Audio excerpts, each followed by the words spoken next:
and it's Wednesday, which is not Friday, but that's okay because it's Wednesday. Special guest on the show today, a gentleman that I've been trying to hook up with now for a couple of weeks, and he's a busy guy, I'm a busy guy, and he ain't got time for me, and I ain't got time for him. Today we have time for each other.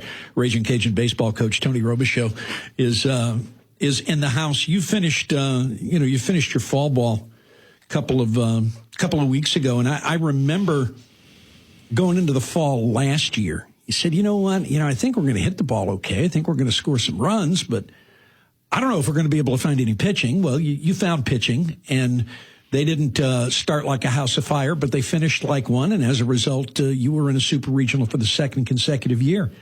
This year, it's kind of the opposite. You know all about your pitching, but you got a lot of holes to fill in the lineup, so I would imagine that's what this fall was about. Yeah, I agree. We trimmed back a lot of innings on some of the pitchers because we saw what they put in last year and logged in last year. So you're right. We went into the fall knowing a lot more about our pitching, and it's hard to say you got a veteran staff when they're all sophomores, but you got a sophomore staff with experience. So that's good. I think the big key to us going into the spring, and you never fully know as a coach. You just try to put your finger on what you saw fall. I think the big key for us is if we can get the four junior college guys to really give us the age that we need from them, with Sinsley and Pinero and Jack and Izzy. If we can get those four guys to give us the age with the hitters, we've lost a very, very good shortstop and a good leader.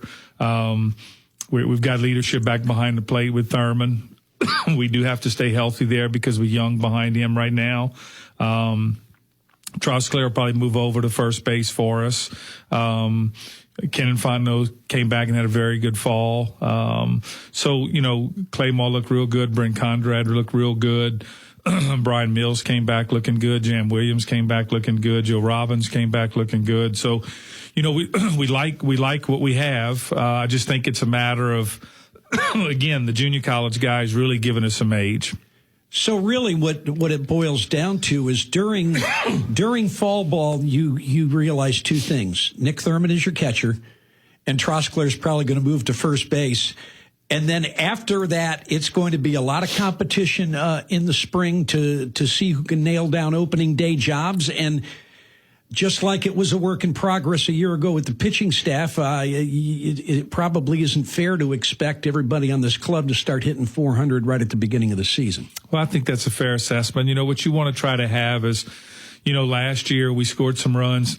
We played some defense behind the young pitching.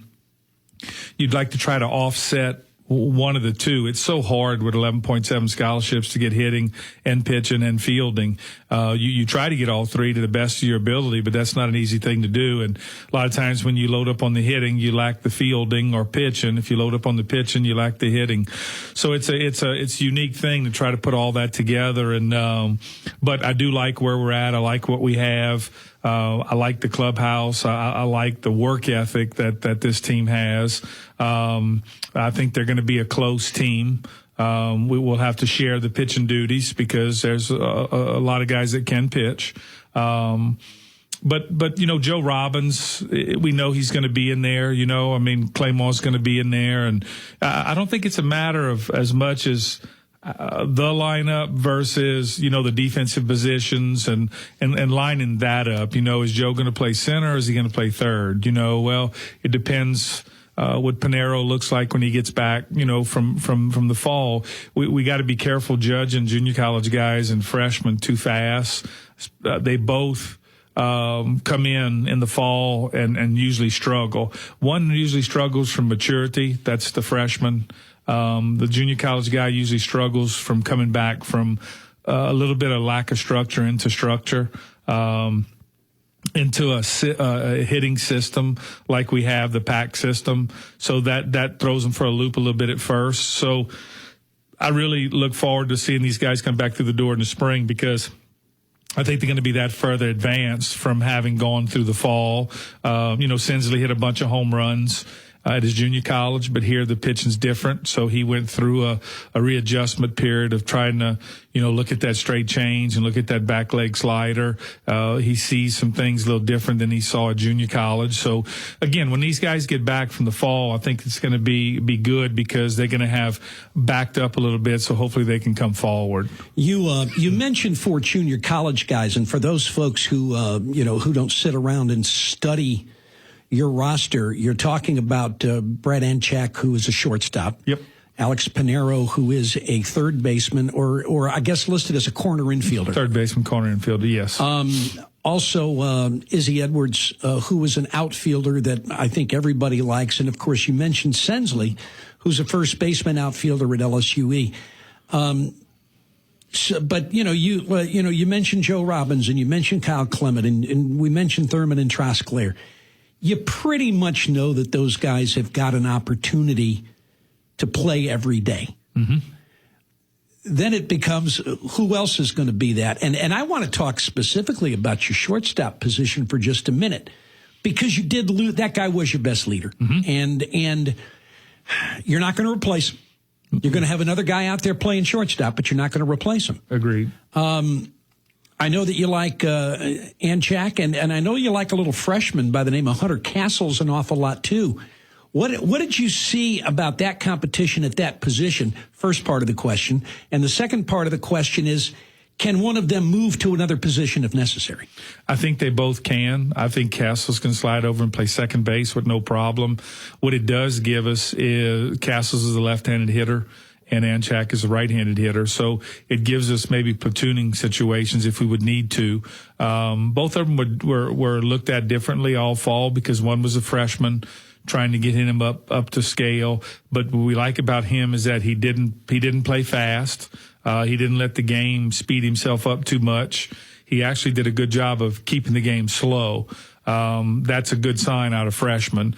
And then Anchak is the junior college transfer. So when you look at him, you want to see sometimes when you judge a JC guy over a freshman, twice as much because of the advantage he has over age. He's got 2 years on him. You play somebody in, 10-year-old baseball, let him go play against a 12-year-old team.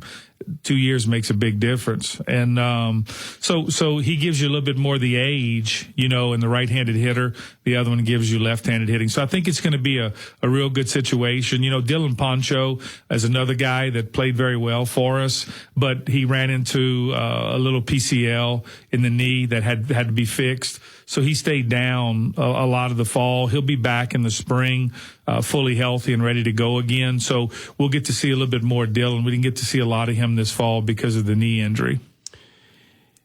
You mentioned moving Trosclair over to first base. Is that how much of that is because you need a defensive presence at first base, and how much of that is you got a bunch of middle infielders? Well, I think it's both. I think he gives you the presence at first.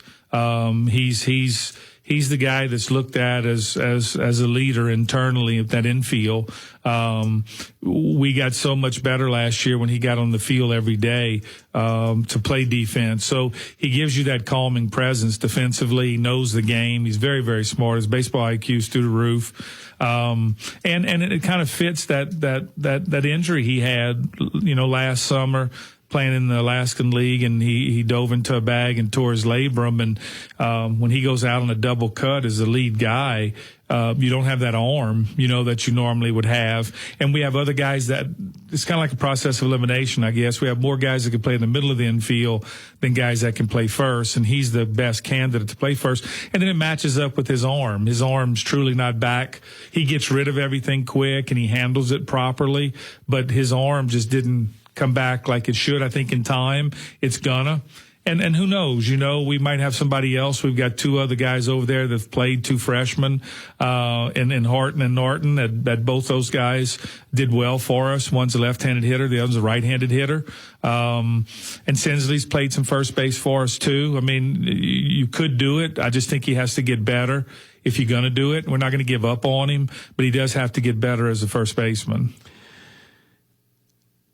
Spring's going to be fun. Yeah. Especially with Deggs coming through the door right off the bat. That's exactly right. But it's, you're going to have, and look, we all know that the lineup you have on opening day isn't necessarily the lineup you're going to have in the first week in June, and I think we all realize that. But right now, are you close to being able to fill out a lineup card, or do you want to see a lot more of these guys? No, I think we could fill the lineup card today. The only thing that we need a little bit more time on is just we want Hunter to have a little bit more time before opening day because he's picking things up, but you only get, 132 days for the year, so that's not a lot of time. So every time that you can pick up before opening day is big. And then to let the JC guys now they have an exit meeting, they know how we feel. They know what we expect out of them. I think that's going to be important. So we really believe we got the guys that are going to go out there. I just think we need them to come back and continue to just internalize our system. It's like the pitchers last year. The same pitcher that threw opening day was the same guys that were throwing at the end of the year. Difference was they had internalized the system more as the year went on. So we don't need that out of about only 4 or 5 guys in the hitters, which is good. It's not all the hitters. It's just 4 or 5. So what I want to see is just them to come back through the door and be able to continue to internalize the PAC system and get on the same page to where they're not thinking, they understand and sensing almost what's fixing to happen next. It's like our pitching. Sometimes Thurman's calling the game and we'll look over and go, watch, I bet you this is what's going to come, and bam, it comes, because the sense of being together for so long, what's going to probably happen. And we need that out of the JC guys now that they went from their system back into a unique PAC system. Tony Robichaux is our guest this afternoon. When we return, more about what we saw in the fall. Going to talk a little bit about the Cajun pitching staff, and also try to figure out, now, is it going to be 9 guys or 18 guys that are going to swing the bat hard for this baseball team? Tony continues with us on Bird's Eye View after this on ESPN 1420 and